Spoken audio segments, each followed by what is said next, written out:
Welcome to TYT Sports, everybody. Ben Mankiewicz here, and joining me now, a law professor at Northeastern University, Roger Abrams. Roger, thanks for joining us. My pleasure, Ben. Roger's written a piece for Huffington Post pointing out that in the event of a work stoppage in the NFL, as we always do, fans will, of course, blame the players and give the billionaires a pass. It's like a tax cut. we don't seem to care if we cut the billionaires a break.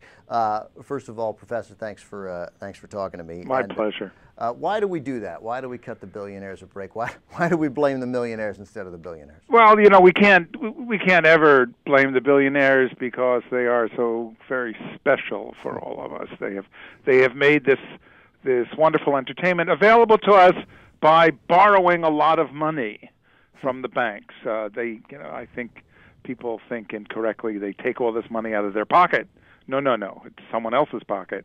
And the players are just kind of people. Now they may be 6'6" and 300 pounds and run a 4.4, but they're just people. Why can't they possibly get by on a few extra $1 million less? Isn't it interesting, though, that we see the players as the spoiled rich kids? Yes. And less so the actual spoiled rich kids. You know, it's true, and we at least with some sports, I don't think football anymore, but certainly with regard to baseball, when we went through a series of eight different work stoppages in a row. We all thought we could, put me in center field. I can play. Right. I can do with those. You want me to commit an error? I know how to do that. And how could they? Right. How could they pull this off? It's much easier to imagine that we could be a baseball player than it is that we could put on the shoulder pads and take on a 330-pound right tackle. There is no way in the world we're going to do that. Right. And the other part of it, of course, is that the careers on average last a little over 3 years. We look at Brett Favre and we figure, people are going to play until they're 60. No, that's not going to happen. These guys come and they go, and they need to get it when they can. On the other hand, as you know, if there's going to be no football on Sunday night, Monday night, and Thursday, we're going to need to blame somebody, and I think once again we're going to blame the players. But why is it that these? I was a Redskin fan. I just ran a little video here last week where I cut up a Redskin hat. After 38 years of serious fandom, Dan Snyder has forced me into I believe, permanent retirement from that franchise. I didn't think that was possible. But why is it, and you mentioned these guys borrow money from the banks, why is it that we really sort of have so much trouble holding these guys' feet to the fire, and it's so easy to pinpoint blame, as I think we're about to do here, on Tom Brady with his flowing hair, and how can these guys go on strike making $10, $12, $15 million a year? It's certainly true in baseball. We've done it every single time. You've done some explaining of it, but it's hard for me to understand why we give the other guys, the Dan Snyders, the Jerry Joneses of the world, this complete pass. I think that we can't possibly understand how business people, mostly businessmen, do their thing. But we think, understand how these guys get paid tens of millions of dollars just to play a game. We don't really value what they contribute. On the other hand, they make a lot less than the folks who appear on movies and on television, and no one seems to be blaming them for any problems. It's like what happens. It's similar to the way we view complicated political issues. Is that the visceral response works rather than the sort of complicated analytical response. We don't totally know how Dan Snyder and Jerry Jones made their money, but we get it. Tom Brady's throwing a football. We understand that.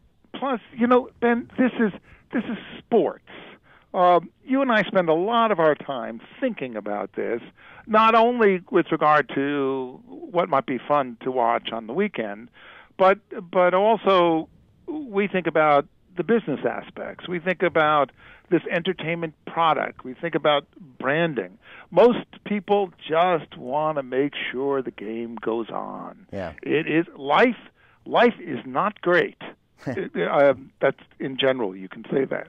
Right. Stuff happens, and it shouldn't happen to the games that we love. And so it doesn't matter whether it's football or what I'm much more worried about, which is the basketball lockout, which seems to be fairly certain.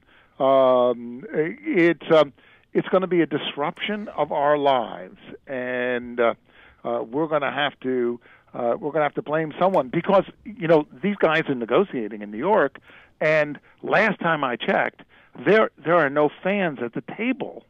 Right.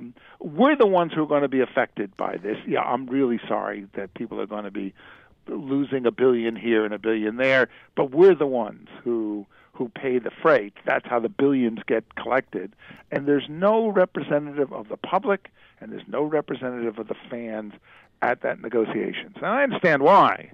On the other hand, we're kind of left out, and so we're screaming into the wind. We're talking to Professor Roger Abrams at Northeastern. His book, by the way, is Sports Justice, the Law and the Business of Sports. It's available now. By the way, you mentioned that you're more worried about a work stoppage in the NBA than you are in the NFL. I just want to mention one thing. How great was the hockey lockout? That was the best year of my life. Well, I really think what's going on in the NBA is they saw how effective that lockout was. That really crushed the union, the NHLPA, and they needed to go for the big guns and bring in Don Fair to bring back that union. But it was a dramatically effective labor negotiation or non-negotiation. That's how labor relations are supposed to happen. And it cost hockey an entire season, and you're saying that template is now what the NBA owners are looking at, which means you could miss an entire NBA season. Wouldn't surprise me. On the other hand, it would surprise me, Ben, if there is a work stoppage in football. We are not going to miss any meaningful game. On the other hand, I doubt if we're going to make the March 3rd deadline, which doesn't seem to be a deadline at all, because no one's losing any money. I mean, they'll maybe lose some coverage here or there on health matters, and it will hurt the teams in terms of renewal of season tickets. But there'll be a deal by early August. Well, that's encouraging to hear. Before we go, let me touch on a couple of things that quickly that intrigued me. One, the 1987 strike, where there were replacement players used in the NBA and in the NFL. What broke that strike? Well, the union simply didn't have the solidarity of, for example, the baseball union, and so when the owners put on replacement football, there were some big-name players from the NFL who crossed the picket line. The worst thing that happened is you call a strike and nobody comes. Who crossed? There were big-name quarterbacks who crossed, and who crossed for your former team. Remember the Redskins? I do. Yeah. Right. Well, there were players there who crossed, and I don't think the owners this time want to do anything to encourage the big names to stand up strong for their union. We just saw Jerry Richardson, the only NFL owner who used to play, sort of going face to face in a sense, calling out Peyton Manning, and it strikes me that is more likely to cause players like Peyton Manning, who has a lot of respect around the league, to sort of dig in. I think that's true. Yeah. I think that's true. And the NFL has to keep control of its folks. The NFLPA, the Players Association, and D. Smith have done a terrific job so far. On the other hand, who knows what's going to happen over the next couple of weeks? I don't expect a deal, and there'll be lots of moaning as to what's going to happen. But remember, it's only February. We just finished the Super Bowl. We have a couple months to worry about this. Professor Abrams' book, Sports Justice, the Law and the Business of Sports, available now on Amazon. Real quick, when the deal is reached, will there be an 18-game season? Yes. Wow. And so the players will get something back for that. Oh my goodness, yes. And there's finally going to be something in there for the retired players who have given up not just their body but their spirit for our entertainment. It is a national tragedy. Well, that would be quite an accomplishment for D. Smith. But that's going to happen. And this is his first big test, no question. That's true. All right, Professor Abrams, thanks very much for talking to us. My pleasure, Ben. Take care.